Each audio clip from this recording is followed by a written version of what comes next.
Hi, I'm Mike Papantonio, and this is America's Lawyer. President Biden said that he wants to reevaluate our relationship with Saudi Arabia after the country decided to cut oil production. But this decision should have been made decades ago. It's only gotten worse and worse. A former manager at Starbucks in New York says that higher-ups at the company told him to punish his pro-union employees. We'll give you the details. And the economy, well, it's about to get really bad, and voters are about to take out their anger on the Democrats in the midterms. The numbers are startling. All that and more, it's coming up. Don't go anywhere. America's Lawyer starts right now.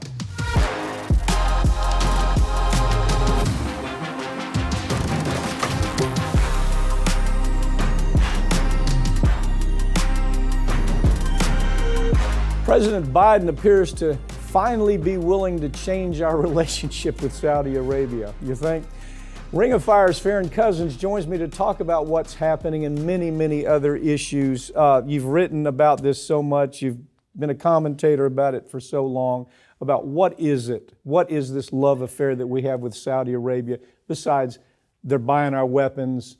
We have to have their oil. Let's talk about this a little bit. There's a turnaround because Biden has been embarrassed. He's been embarrassed on the international front. Yeah, he went there this summer, essentially had to grovel, please do something about oil prices, release more oil, help us out here. We need it, the world needs it, we're all counting on you. And Saudi Arabia finally came back within the last week or so and just said, no, we're actually gonna cut production. We're gonna artificially drive prices up because that's in our financial interest, so go to hell, basically. Well, okay, so our go to hell with them is we're not going to sell you any more weapons. We're not going to let your kids come over here and train how to fly F-35s and use all our sophisticated aircraft. We're not going to allow it anymore. We're not going to spend all the money we're spending to defend you against all the people who hate your guts right there in your backyard. We're not going to do any of that. And oh, by the way, if we find an alternative oil source, we're going to tap into that. There's all kinds of ways we can punish them. I love to see Biden getting mad about it because they embarrassed him, Farron. It was the most embarrassing damn scene that he's experienced. Well, and it's about time, too. I mean, look, Biden, when he was campaigning, said, I'm going to make him a pariah. Yeah. But he didn't. He bowed down to them just like every president before him. And finally, he's back to that, okay, you know what? You want to get tough? Let's get tough. And every single thing you pointed out should have been done 22 years ago. Well, it shouldn't be happening now. It should have been something that was decades ago. How about it should have been done when they murdered 3,000 people on American soil? And we knew that the Saudi family was involved in the murder of 3,000 Americans on American soil. We didn't do anything. We should have done something when it was very clear that they've lost leadership and they murdered Khashoggi. We should have done something then. There's time after time where we've said, why have we not taken steps? Why, these people are awful. Selling the weapons that we sell to them to the Taliban, and then the Taliban uses them to kill American soldiers. Forgot that. The money for the terrorists that they're funneling through all these banks. The list is endless. The human rights abuses they're doing to their own people. I mean, that should have been the massive, red flag number one.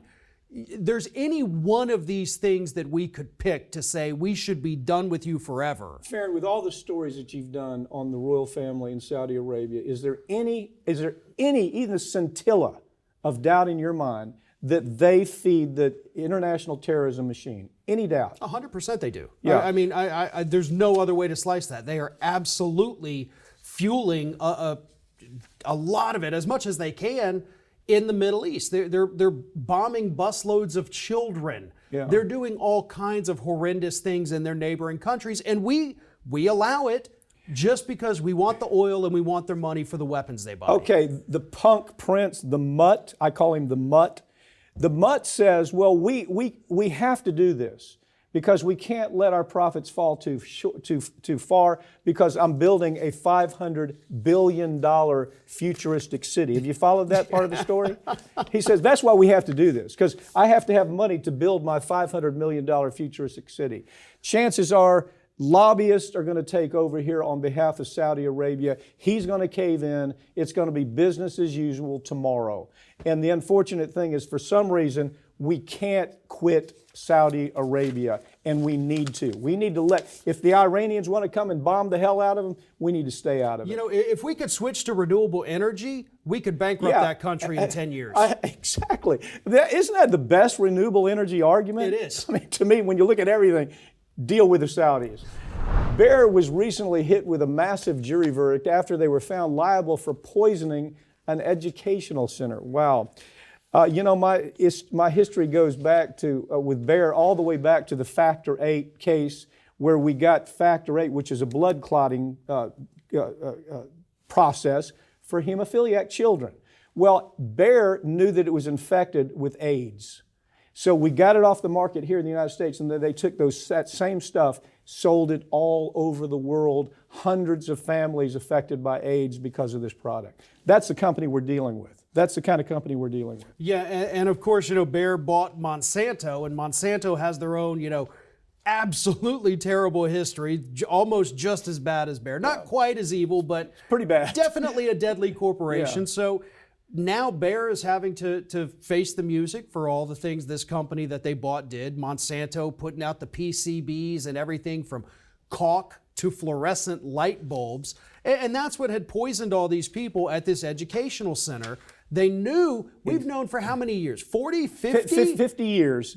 Documents go back 50 years where they knew how dangerous this stuff was. Right. It definitely give you cancer. Even the U.S., with as defunct as our regulatory systems are, in the 70s, they said, this stuff will kill you. It'll give you cancer. You can't sell it anywhere in the United States. But they never took the second step, which is, let's get it all off out of the buildings. Let me tell you a story that really it should make you angry. Corporate media has known about this all the way back, at least 30 years, okay? There's documents that show that the way they're going to solve that problem is they're going to push more money into corporate media, and they won't tell the story that we're telling right now. They also went out and hired an army of lobbyists to invade Washington, D.C., and say, look, all this stuff you're reading, it's nonsense. No, all this stuff they were reading was only the tip of the iceberg, because the clinical data was even worse than we knew about. They knew it caused non-Hodgkin's lymphoma, they knew it caused neurological disease, they knew it caused leukemia in children, on and on, birth defects, and they hid this for 40 years, knowing full well how dangerous it was. The other thing they did is they went out and they hired pretty people. It's called the Pretty People campaign. It's where you hire what they call key opinion leaders, and they went all over the world saying, "Oh, there's no problem with this. This is just crazy bunch of, a bunch of hysterical nutcases trying to make something out of nothing." Well, and it's funny you bring that up, because this isn't necessarily related to Bayer, but the whole Pretty People thing.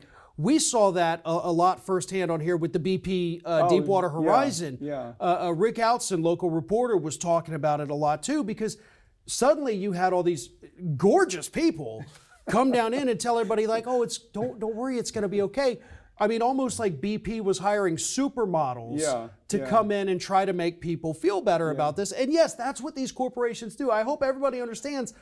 It's whatever disgusting thing you could think of that a corporation would do, they'll go even lower than that. Trust me. You know the Pretty People thing? The Pretty People thing comes out of them doing focus groups and finding out that we have become such celebrity whores, such celebrity crazy people, that all they have to do is put a celebrity in front of us, a pretty people in front of us, and we're going to be okay. We're going to believe it, because that's how shallow we've become as we look at the whole celebrity thing. Now, there's data, there's documents that talk about it. It's not me just talking here. A Starbucks manager says that he was told to punish pro-union employees at his store. Wow. Isn't this the feel-good company where everybody brings their little computer in and they sip coffee and they sit at a table and do whatever the hell they do on a computer? This was supposed to be the millennial heaven, right? Yeah. That's what it was built as, the millennial heaven. What's going on with it right now? Upstate New York, you have this former Starbucks manager who's been cooperating with the National Labor Relations Board, telling them these horror stories about what's happening at the higher-ups of the company. So he says, listen, I was managing a couple of stores up here in around Buffalo. The higher-ups came in and they handed me a list of employees. And these higher-ups, they hadn't been in those stores. So that's the thing we got to talk about in a second. But they said, look, based on everything we've seen, here is your list of pro-union employees. Now, I'm sure all these people have done bad things, right? Fireable offenses. Go back through your records. And he did. And he said, listen, these are squeaky clean employees. And they said, keep digging. Yeah. Find anything you can to fire these people for. Follow them around. Yeah, follow them. And so what does get me, though, is how did the higher-ups know this? Well, it's because they're doing surveillance on these employees. They sometimes will hire, private eyes or whatever you want to call them to follow people. They scour the social media. They look at the stickers that they have on the back of their car. Isn't this the warm and fuzzy business? I mean, this is supposed to be the warm and fuzzy corporation. And how about this? Make these employees as uncomfortable as we possibly can. Work till you find something bad. Okay, that's this company. So maybe we ought to rethink. The Starbucks coffee ain't that good to begin with. There's a lot of alternatives. Health insurance companies are gouging consumers while taking millions of dollars from the federal government every year. All right, this was supposed to be a program, ACA, right? The purpose of the ACA was to make health insurance more affordable. So the government starts pouring money. Here, take billions of dollars, and oh, by the way, in addition to the billions of dollars, we're going to give you some subsidies too. It wasn't just the billions of dollars they put in. They said, we're also going to give you subsidies. What did the corporate freaks do with that? They raised the prices on everybody else buying health insurance. And we're talking about $800 million that is about to be given to these insurance companies. That's not even including the billions they've already gotten. They already have billions. So there's a plan right now saying we're going to give you another $800 million in addition to your subsidies, in addition to your tax breaks, in addition to all the special loopholes. All you got to do is keep providing health insurance for low-income Americans. Truthfully, it was a good idea. It was a great idea until corporate sociopaths got involved with it. What's your prediction when we give them $800 more million? What are they going to do with it? They're going to continue to raise prices on us because they can. There's no controls in any of this. Yeah. And look, these companies, we could be spending $800 million or $80 billion on providing health insurance for everybody in this country, but instead, we're taking that money and we're just giving it to private insurance that continues to screw us over. We keep being told Medicare for all is too expensive. No, this is too expensive to continue. Doesn't somebody sit them down in a room and saying, yeah, here's the deal. We have the right to regulate you and we will regulate you. Right now, as high as 40% of all the profit these people are making is coming from the U.S. government, taxpayers. And all we asked in return was, you make this available for people who can't afford health insurance. But again, you get the sociopath corporate involved, and there are no rules. And so somebody has to say, yeah, there are. They have to walk into a room and say, here are the new rules. I'm the new sheriff, and here's the new regulations. But people have to understand too, okay, you get your paycheck, you see that your health insurance comes out of it. You're also paying your tax for Medicare. Right. So you're paying for other people's insurance there.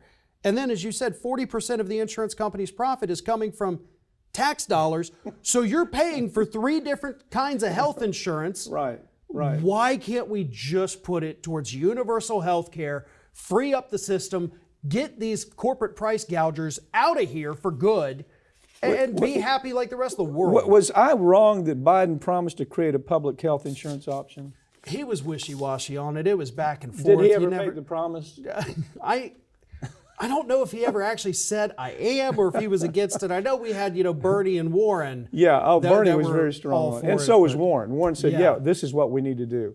And all right, well, we're left with this mess. The economic outlook in America is getting worse, and it's bad for Democrats.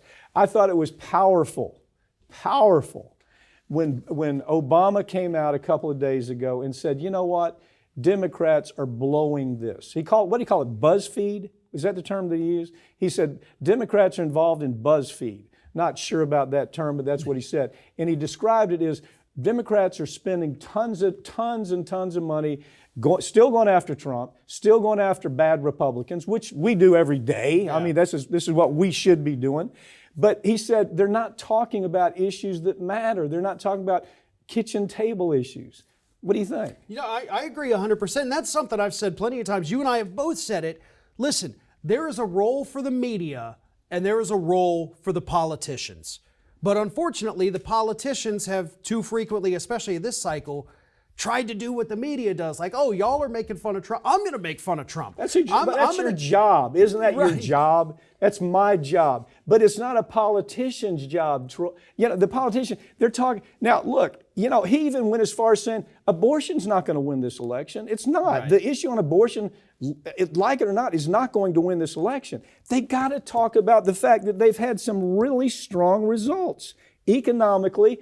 The job market is as high as it's ever been. We've had some great economic improvement, but for some reason, Democrats don't want to talk about that. They don't want to talk about the positive. It's easier to talk about how bad Trump is, how bad the Republicans are. Look what they've done to abortion. Look what they've done to gay rights. You know, it's all these social issues, and the public is saying, hell with it. I don't care about that because I can't buy groceries. And a lot of people may be, oh, no, you can't say that. Listen, the latest poll out a day or two ago shows that generic ballot Republican is now up 6 points over generic ballot Democrat. That is a bloodbath. I know people say, well, it's 6 points. 6 points is the Grand Canyon between the two at this point. Why? Look, the Dems have a great story to tell. Full disclosure, I'm not Democrat, and I'm damn sure not Republican. But the Dems have a great story to tell. If you'll just listen to the story, if you'll listen to the accomplishments that they've made economically, they've been pretty damn strong. The backdrop, though, is a stock market that looks like a bloodbath. Retail sales are down. Inflation is up. Gas is still up, and now it's going to get up higher because of what they did with OPEC. Consumers are tapping into savings. They're tapping into pension programs so they can live. I mean, it's a bad scene. And the Democrats aren't answering that. And if they don't, they're going to get killed in the midterms. Something people need to understand, you know, we recently actually traveled for a conference. There were 10 empty flights on my seat. I, honest to God, couldn't tell you the last time I was on a plane where you didn't hear the announcement, oh, we're fully booked. Yeah. Make sure you... There were empty seats, and it's because the economy is getting bad. Workers, average Americans, they have less money than they have in many, many years. And we are starting to see that. Oh, we're seeing it in the flights. We're seeing it in the stores. You're seeing it at restaurants. You know, last time we had these conversations on a very regular basis was Trump versus Clinton. We talked about Hillary. Don't stop talking about Trump. Yeah. Talk about the great things that Democrats have done. There were a lot of stuff that they've done. There's a lot of stuff they've done this time. And again, I'm able to do that because I am not a damn Democrat, and I'm sure as hell not a Republican. But I can look, I'm on the outside looking in and saying, this is what's happening to you guys on both sides. Yeah. So it is nice to be able to take the step back, which is what some of the actual Democrats do need to do. Step back, take off the partisan blinders, and realize your party sucks at messaging. They always have. Terrible. And they're going to continue to do it. And that's what's killing them now. They put the flakes in charge of messaging. Yeah. Okay, Podesta, what an utter flake. Moak, what a flake. But they were in charge of messaging in the last, with Hillary. I told you the story. They only got by the skin of their teeth this time because the flakes are in charge of Democratic messaging. I don't know how it gets any better. Well, and why are we still going back to the same people who did Hillary, John Kerry and Al Gore? They're back. They're losers. They're back. Yeah, they are. They're getting more power, and they're all political losers. I know. Governors across the country are furious about President Biden's cannabis pardon, but only because the private industry, the prison industry, is going to suffer because of it. This story is so clear. Biden is doing exactly what he should be doing. Biden should be talking about, do you realize that fentanyl is a Schedule II? Okay, people don't understand it. You got cannabis, Schedule I, you got fentanyl, Schedule II, and Biden is saying exactly what he should be saying. What the hell? Why are we putting people in jail over marijuana? Why wouldn't we grant them a reprieve because of their use of marijuana? And the problem is the Republican governors are so upset, right? Yeah, because Biden's pardons are only going to go, obviously, to federal offenses. So it's up to the governors of the states to pardon anybody on the state level offenses. So you have these governors. It's a group of them, according to David Sirota. Yeah, name them. I think he's There's a Texas Governor Greg Abbott, Bill Lee from Tennessee, and Asa Hutchinson in Arkansas. Who, oh, by the way, got $270,000 from the private prison industry. So what are they going to do? Yeah, it is. The private prison industry has been very open about how these, minor marijuana arrests are basically what keep them in business. Listen to this. The demand for our facilities and services could be adversely affected by the relaxation of enforcement efforts, the expansion of alternatives to incarceration and detention, leniency and conviction. So they're telling us, listen, we're screwed if we don't arrest people for marijuana. Wait. It's stronger than that. Our profits rely on harsh drug laws. Okay, so that's what it's all about.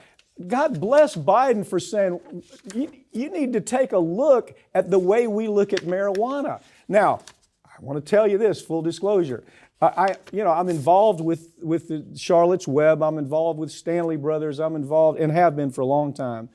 But as I look at this entire thing, isn't it time to say that fentanyl is killing 100 people a day?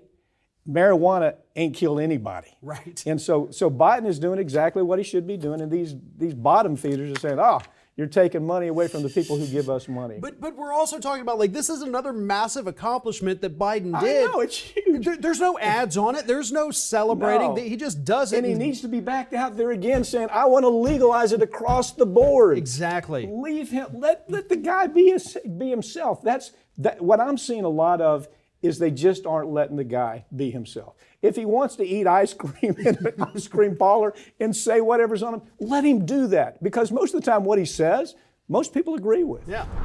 Local news is dead, but reviving it could help save, I guess, this country. I don't know. Tell me about this story. You and I, of course, I end this show by saying every week that what we do, corporate media can't do because their attachment to all the advertising money is so strong, and their political involvement is so deep-seated, you see. And that's what's killing the American corporate media. Yeah, it is. And this was a great op-ed. It really caught my attention. Washington Post opinion writer Perry Bacon Jr., just so everybody knows, puts out this wonderful piece where he starts talking about we got to put money, $10 billion he's calling for, in local news. And I think a lot of it does have to do with the fact, like you say, corporate media can't tell stories anymore. Right. But more and more, corporate media has bought up your local newspaper, your local news outlet, your Channel 3 ABC News or whatever you got in your area. Corporate media is owning it. And because of that, Sinclair, Clear Channel, all of these groups. So it is a big monopoly. And what are they doing? They're telling you, okay, somebody got shot on the street near your house. We got that. But then other than that, it's national news. One thing we do, and I'm so proud working with you, and I have for so many years. We've been together 20 years doing this kind of stuff, arguing back and forth, and I just so respect your opinion. But the reason people tune in, the reason our traffic is as high as it is because people get a chance to see what corporate media doesn't talk about. I would say 3/4 of the stories we do on this show, corporate media doesn't touch. Right. If they touch it, it's like a headline and then it disappears. I think this is what replaces that, Farron. I really do. So the $10 billion, if they're going to spend that kind of money, it needs to really focus on who's telling the story. And to me, as you know, I could give I could not care less that some jerkwater writes a comment, Papantonio's too right, Farron's too left.